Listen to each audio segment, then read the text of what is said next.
Dawn over the Serengeti savannah. A thin mist still clung to the grass as a brown-black-white striped silhouette glided across the savannah at near supernatural speed. Then another. Then the whole pack. 12 African wild dogs moving like a perfectly programmed hunting machine. A meal began. No noise, no fighting. This was the magic of the wild dog pack they shared. Each dog yielded to the others in order, even the sick and old members of the pack. But in the bushes in the distance, 2 yellow specks silently watched. Lions. They didn't need to do anything. Just wait. But the cub was curious about everything in the world. A butterfly, a sound. It wandered little by little, out of the protective embrace of the pride, into the tall grass that obscured its view.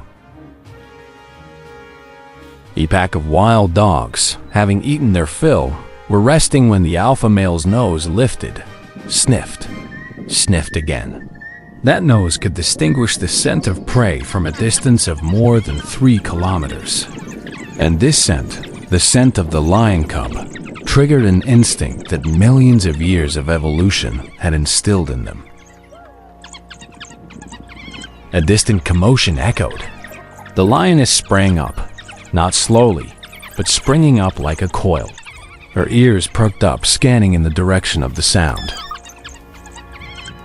The cub's cry, small, weak, panicked, cut through the air like a knife.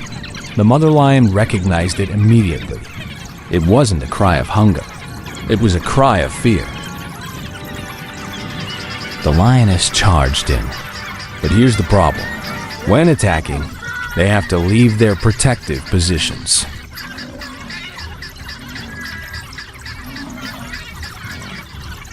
The pack of wild dogs showed no mercy, taking turns attacking the lioness. The lioness, unable to focus on fighting back to protect her cubs, could only endure the onslaught.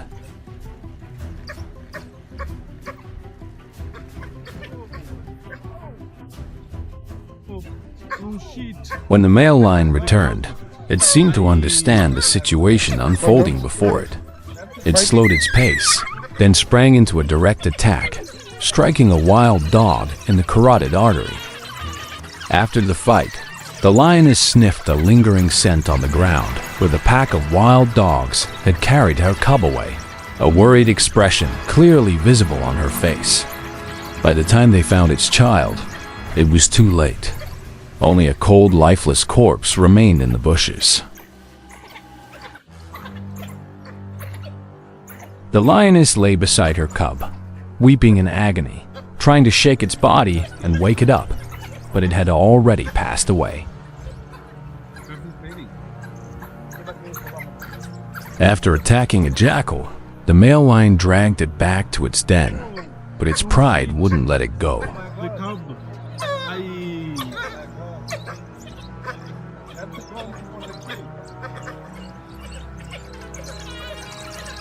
After the grief of losing her cub, the lioness became stronger and returned to hunt down the pack of wild dogs before they strayed too far. Now, the lioness no longer had to worry about her cub.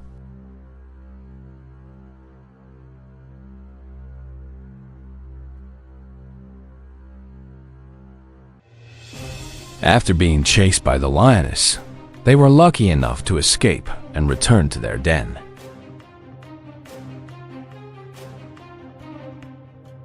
The lions nearby did not launch an attack. Instead, they observed and sniffed, seemingly having planned something. The pride of lions moved slowly towards the den of the wild dogs, where many young individuals were kept.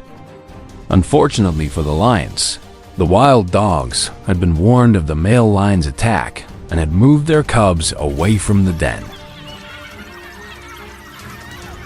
Surprisingly, the male lion wasn't traveling with the pride, but was alone, and unexpectedly encountered a pack of wild dogs.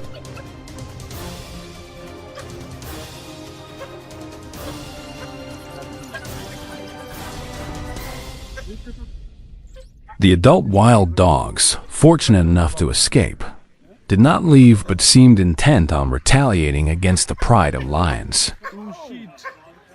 The cub. I have to go on top of the tree.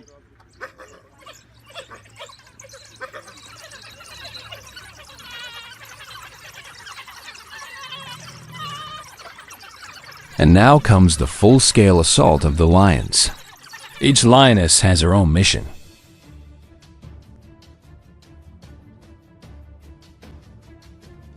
They split up at incredible speed, rushing forward and causing the stray dogs to scatter in all directions.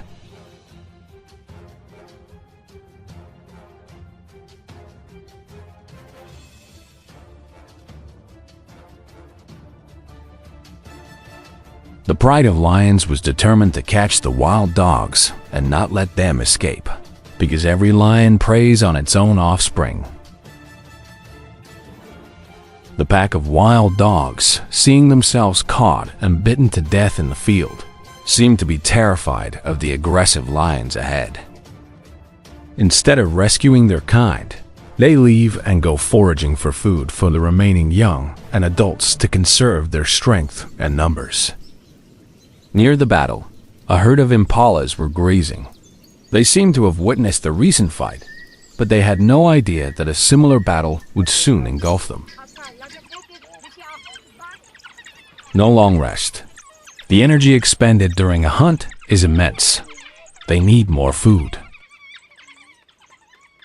The impala herd grazed near Lake Mara as the wild dogs moved into formation, communicating only through movement.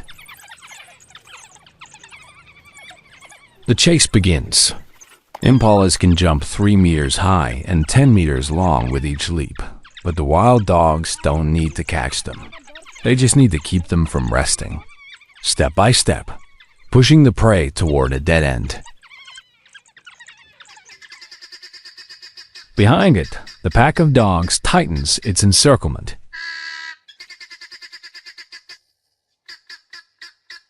As the impala swam from one side of the lake to the other, the pack of wild dogs on the shore also ran along the bank to get closer.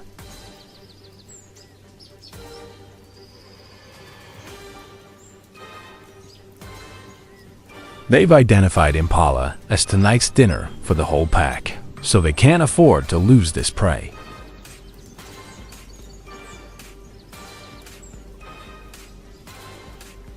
They risk their lives, plunging into the water to bite and try to drag the impala ashore for easier handling.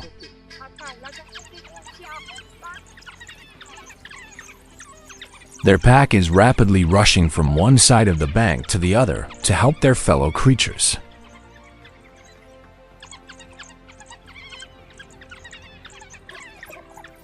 Its eyes only a few centimeters above the water's surface.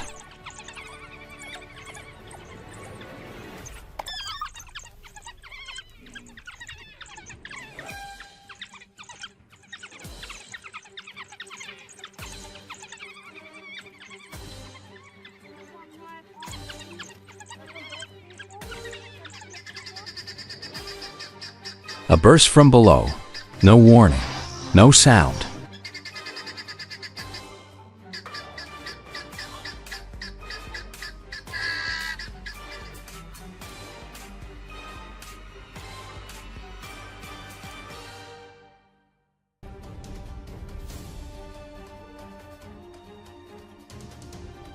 The wild dogs panicked and retreated. They could fight the lion, but with the Nile crocodile in its territory, none dared jump in. They stood on the shore, barking, jumping in and out, but none dared enter the water.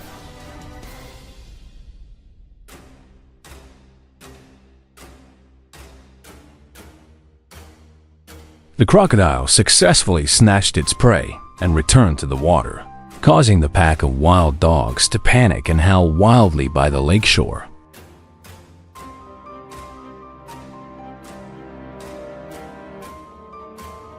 It seemed as though the crocodile had swum deep into the lake, but unexpectedly, it surfaced and snapped its mouth shut, snatching a stray dog and startling the entire pack. The crocodile quickly dragged the wild dog down into the water. Second defeat in a day. But the wild dog pack has no concept of giving up. That's why their hunting success rate is 80%, the highest of all large predators in Africa. Seeing their pack of wild dogs under attack, they howled wildly on the shore, but dared not venture deep into the crocodile's territory because none of them could defeat the crocodile there. The pack of stray dogs could only stand and watch as their kin were attacked by crocodiles until their last breath in agony. They moved along the lake shore toward the north, and at that moment, a lone zebra, separated from the pack, was drinking alone. This was an opportunity nature doesn't often grant.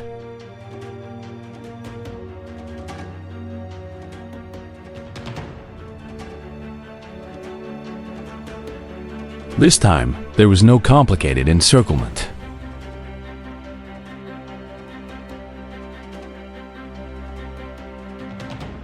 After a morning full of ups and downs, encounters with lions, losing prey to crocodiles, the wild dog pack finally got its well-deserved meal.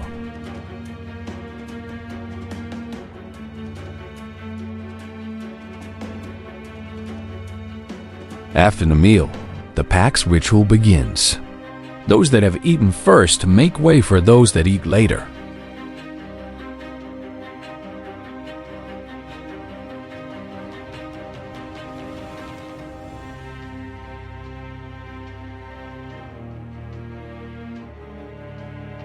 The African wild dog is one of the most complex social structures.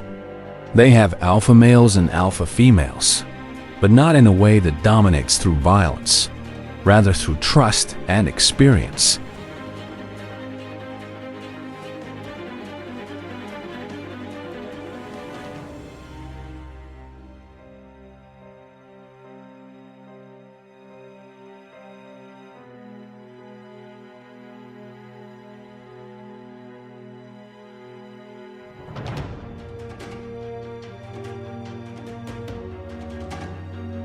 They lick each other's wounds, regurgitate food for those that couldn't hunt. They care for the young of the entire pack, not just their own offspring.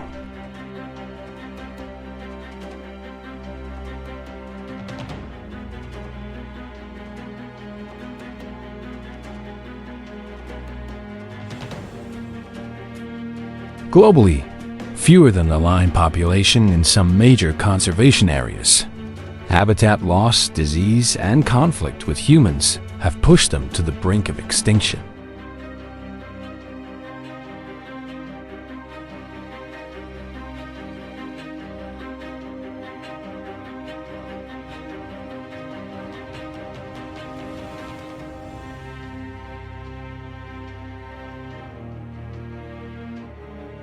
But today, under the shade of the acacia trees, this pack of wild dogs is sleeping soundly, their legs twitching in their dreams, their ears perking to the sound of the wind. They are still here, and that, in this world, is enough to give hope.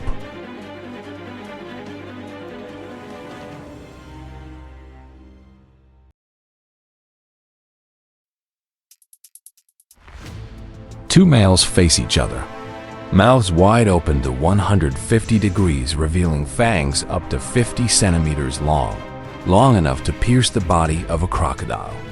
They don't threaten, they truly fight. Water splashes. The clash of fangs echoes for hundreds of meters. The older male is more experienced. It knows how to strike weak points, how to use its body weight. The young one finally swims back, blood staining the water slightly.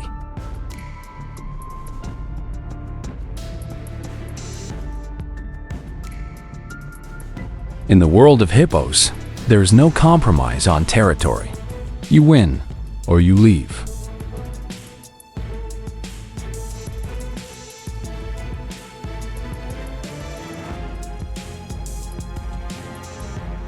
And the rhino?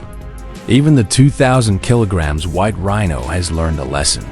The waters near the hippo shore are not a safe haven.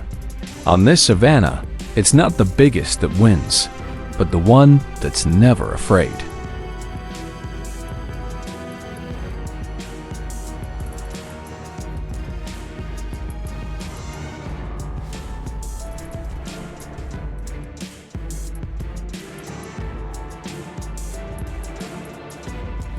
Even with elephants, twice the size of hippos, hippos won't back down. When the alpha male wades into the river and a baby elephant accidentally blocks the way, the mother elephant has to use her entire, enormous body to protect her calf from those jaws. This is a hippopotamus, the third heaviest land mammal and one of the continent's most dangerous creatures. Not a lion, not a crocodile. Hippos kill more people than any other large animal in Africa. The alpha lioness charged. Target, neck. The giraffe turned and delivered a precise hind kick. The lioness was sent flying over 3 meters, lying motionless for a second before getting back on her feet.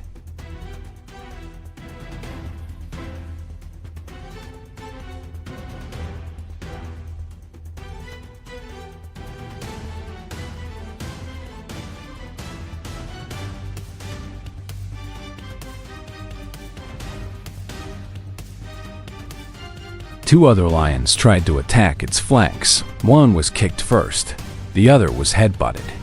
None were seriously injured. The giraffe didn't intend to kill, only to push them back.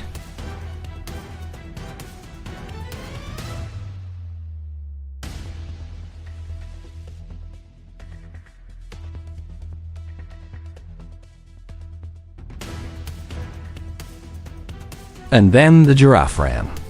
With a stride of nearly 5 meters, they reached a speed of 55 kilometers per hour in just a few steps. The lioness chased for a short distance, then stopped. She stopped not from exhaustion, but because she had calculated it wasn't worth it.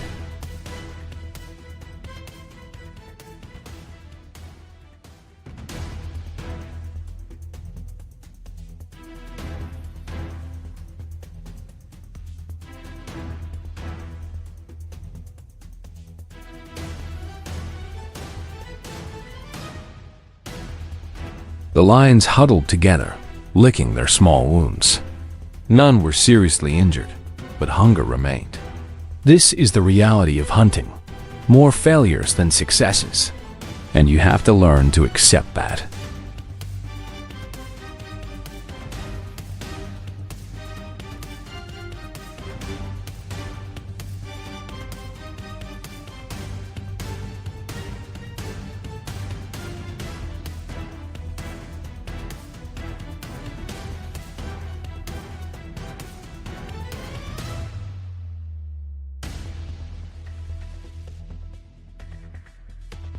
On the distant prairie, the giraffe silhouette stood and looked back, head held high, serene.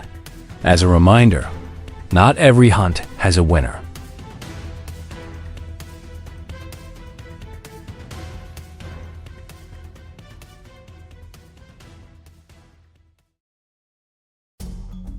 This is one of the greatest sights on the planet, a herd of wildebeest, 1.5 million, moving in a vibrant stream stretching to the horizon. This is the largest migration of land animals, and it has occurred continuously and uninterruptedly for millions of years.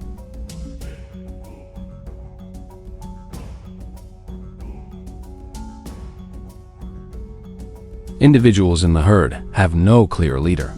They move by the scent of fresh grass after the rain, a simple but incredibly effective navigation system honed over millions of generations. When the leader stops, the herd stops. When the leader runs, the herd runs.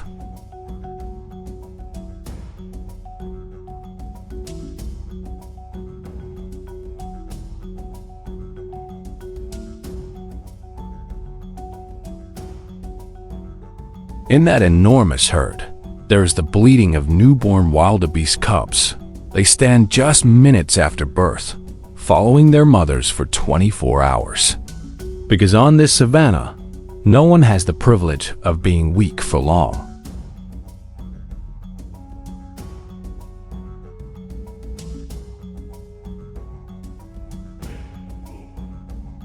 With a herd of 1.5 million, that means 1.5 million potential meals for all the predators on the savanna.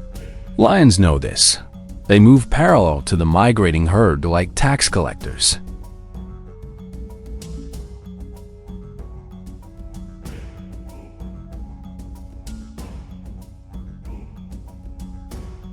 Three lionesses choose an older, slower-moving animal.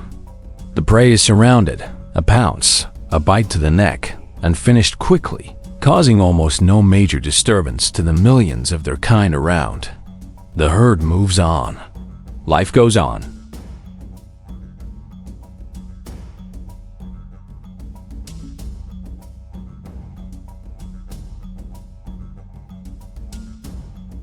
Another hyena approach, not in pairs but in packs. 7 surround a pre-injured wildebeest male. 7 surround a pre-injured wildebeest male. They don't pounce, they wait. And when the target is exhausted, they finish it off quickly. Asterisk. Then came the migration's most feared moment, crossing the Mara River. 30 meters wide and swollen by rains, its murky waters hid countless Nile crocodiles waiting for their annual feast. Asterisk.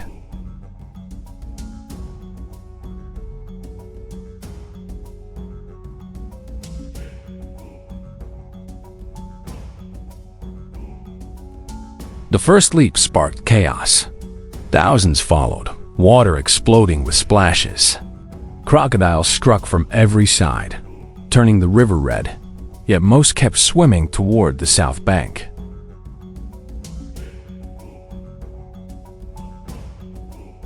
The survivors reached the south bank and ran on without looking back.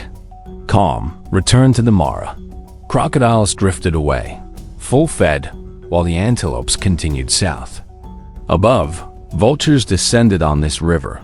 Life and death repeat their endless dance every year. Asterisk.